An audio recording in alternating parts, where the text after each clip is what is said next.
Welcome back to another video, guys. So in today's match, we're actually going to fight the legendary PIMPNITE, the PokeTuber that gets sweeps constantly, is always making some great content. If you don't know who he is, then you're living under a rock, but go check him out. He's awesome. But I actually did a random search online and managed to get him, so that was pretty cool.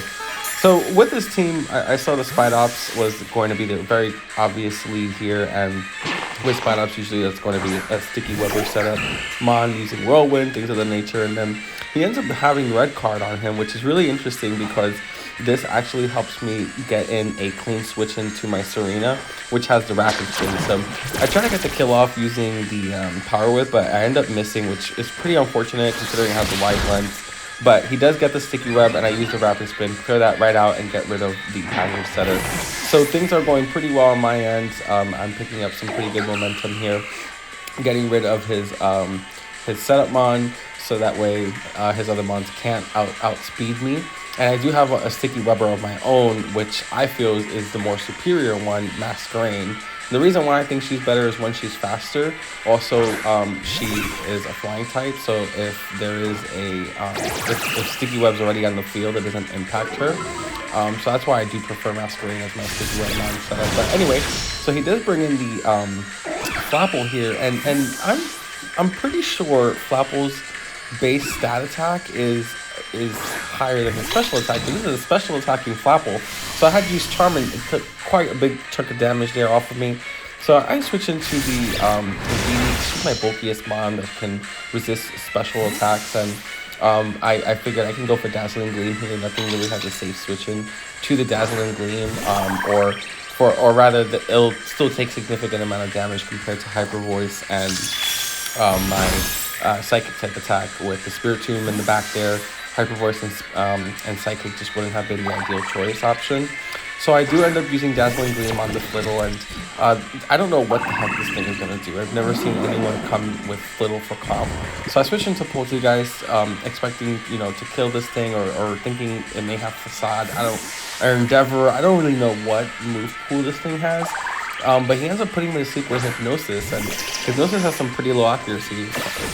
Memory serves, I believe it's 50 or 60 accuracy, so I'm surprised it even got me there.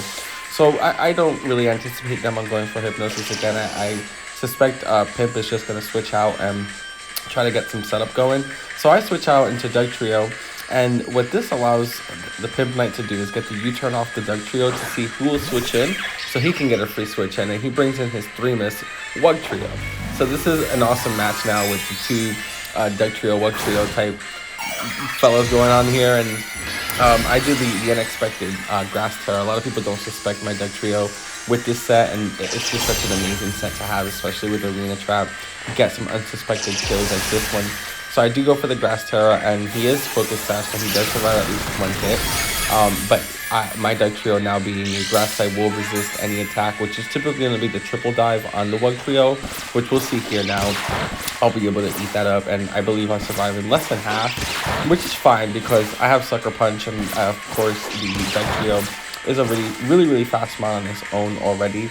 So I'll be able to snag another kill there probably later in the match using this Dugtrio. I go ahead and go for the kill here.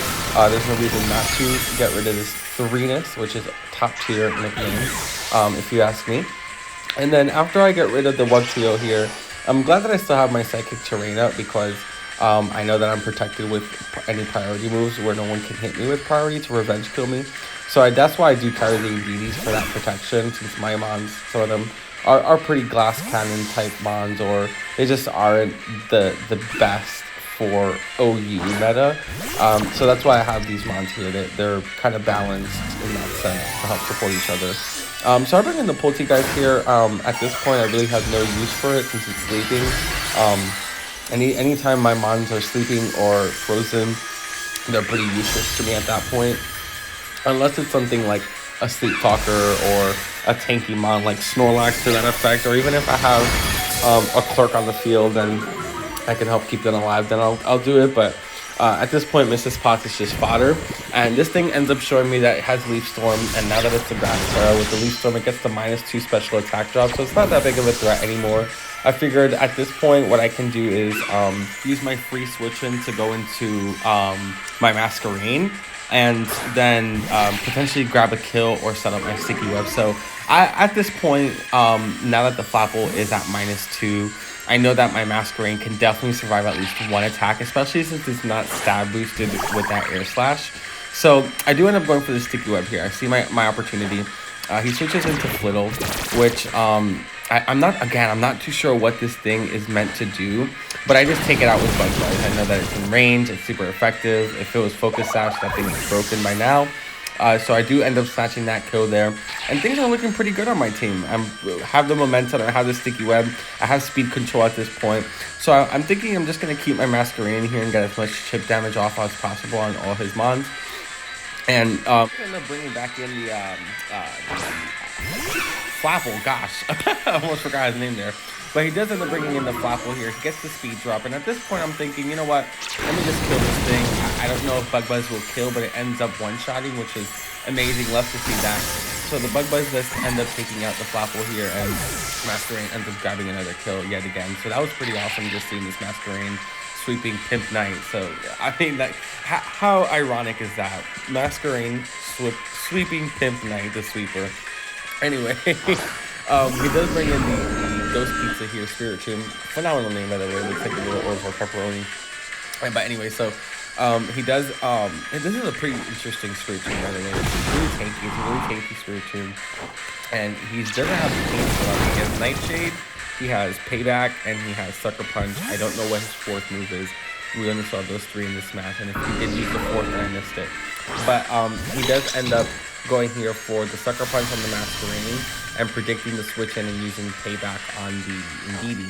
Now with Payback, what's interesting about it is that it doubles in damage if the opponent gets hit and goes last, right? So the reason it didn't do that much damage when I came in with my Indeedee is because he was the only one that moved on that turn.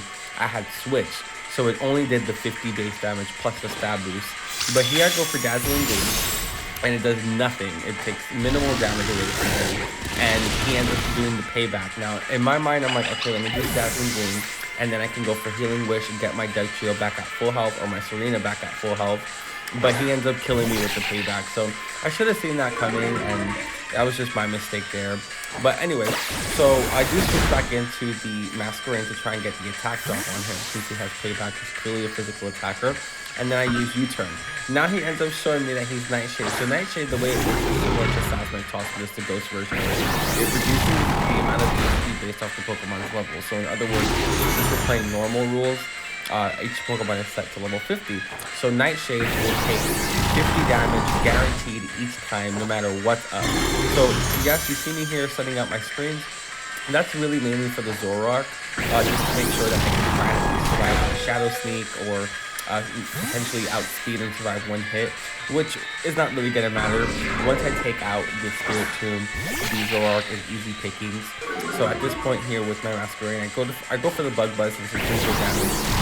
I do survive at least one Nightshade. He can't Sucker Punch me since I still have the Psychic Terrain up, and Indeedee's with us in spirit, man, with the Psychic Terrain really coming in clutch, helping protect my mons from that priority.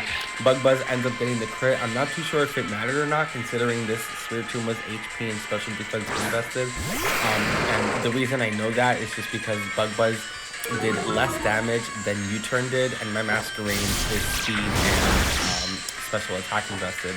So that goes to show that what the Spirit Tomb had. But the Zoroark does end up revenge killing using Terra Blast, and that takes my Masquerade out. And at this point, Serena's going to come in and get the kill using Power Whip on the Zoroark. We love to see it. We love to see Serena outspeeding and grabbing some kills here at the end. But this was such a fun match fight against PIMPNITE. What a surprise. It was such a pleasure. And thank you guys for watching. I'll see you guys in the next one.